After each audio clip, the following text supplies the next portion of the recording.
Ish, kotornya sungai ni. Apakah perasaan kamu sekiranya melihat situasi begini? Jom saksikan video mata pelajaran pendidikan Islam saya ini.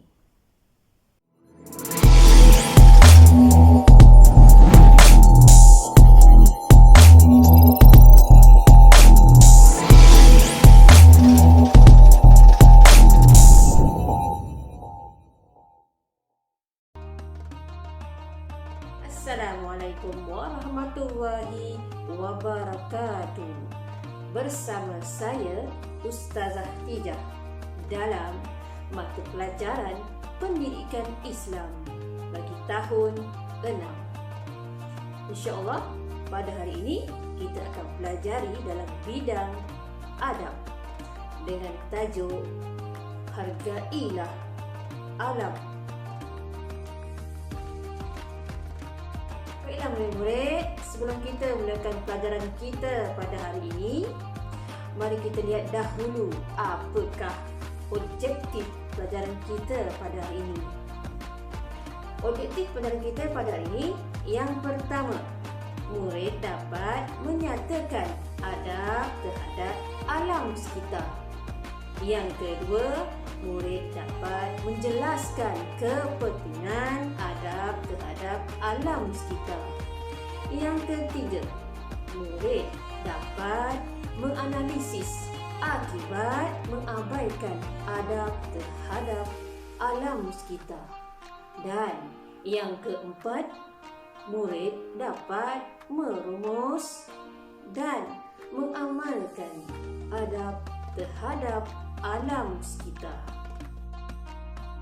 Saya ingin bertanya kepada kamu semua, apa itu alam sekitar?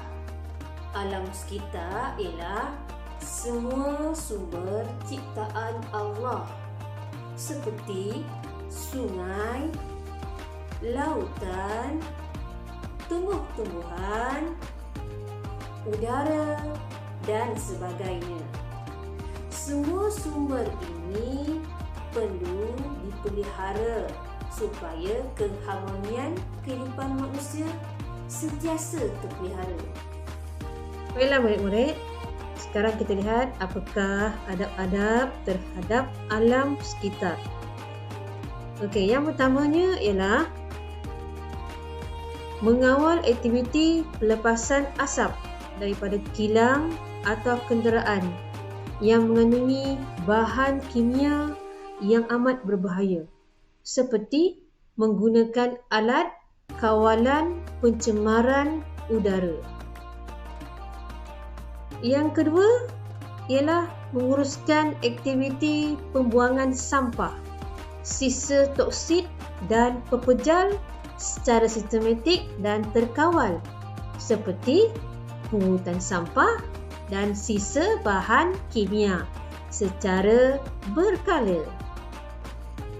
Dan yang ketiga ialah mengawal aktiviti penebangan pokok supaya dilakukan secara terancang dan terkawal.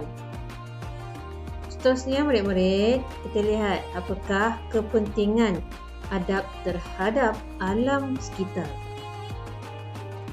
Okey, yang pertama ialah dapat menikmati udara yang segar.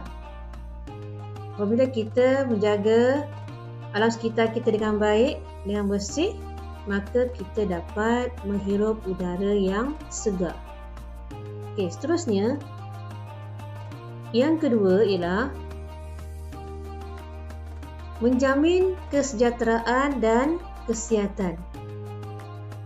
Bila kita jaga alam sekitar kita dengan elok, dengan bersih, maka kita dapat menjamin kesihatan diri kita dengan baik juga. Okey, seterusnya ialah keseimbangan alam terpelihara. Okey, seterusnya, kepentingan adab terhadap alam sekitar ialah meningkatkan sumber pendapatan. Okey, bagaimana kita dapat meningkatkan sumber pendapatan ni? Contoh, Okey, bila kita dapat jaga alam kita dengan bersih, maka kita dapat menjalankan aktiviti pertanian dengan baik. So, dengan cara tak langsung, kita dapat menjana lah semua pendapatan negara kita. Okey, seterusnya, habitat flora dan fauna kekal terpelihara. Habitat ni adalah tempat tinggal lah. Tumbuh-tumbuhan dan haiwan dapat dijaga dengan baiklah. Okey. Seterusnya murid-murid, apakah akibat mengabaikan adab terhadap alam sekitar? Akibat yang pertama ialah berlakunya ketidakstabilan alam. Okey, bila kita abaikan adab alam sekitar ni, maka berlakulah kerosakan di muka bumi ini. Okey, seterusnya, apakah yang akan jadi bila kita mengabaikan adab terhadap alam sekitar? Seterusnya ialah pencemaran udara dan pencemaran air. Okey, akan berlakunya dua pencemaran ini, iaitu udara dan air. Okey, seterusnya, kepupusan habitat dan hidupan. Tempat tinggal haiwan di hutan akan pupus bila kita mengabaikan adab terhadap alam sekitar ini. Dan seterusnya ialah pendapatan penduduk terjejas. Terutamanya bahagian pertanian akan terjejaslah. Seterusnya, akibat yang terakhir ialah berlakunya hakisan tanah. Punca berlakunya hakisan tanah ini salah satunya ialah penebangan pokok secara terbuka ataupun secara bersosaran yang tidak terancang. Okey, apabila berlakunya hakisan tanah ini, dan dia akan mengganggu ekosistem. Baiklah murid-murid, kita telah pun sampai ke penghujung sesi pelajaran kita pada hari ini.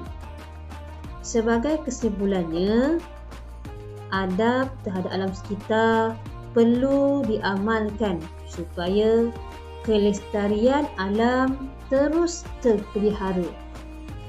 Oleh itu, saya menasihati diri saya sendiri dan juga anda semua agar bertanggungjawab memelihara alam sekitar ini. Sebagaimana dalam firman Allah Ta'ala dalam surah Al-A'raf ayat 56 yang berbunyi, A'udzu billahi minasyaitonir rajim. Wala tufsidu fil ardi ba'da islahiha. Maksudnya, dan janganlah kamu berbuat kerosakan di bumi sesudah Allah menyediakan segala yang membawa kebaikan padanya. Dengan itu, saya akhiri sesi pelajaran kita pada hari ini. Dan Assalamualaikum warahmatullahi wabarakatuh. Bye.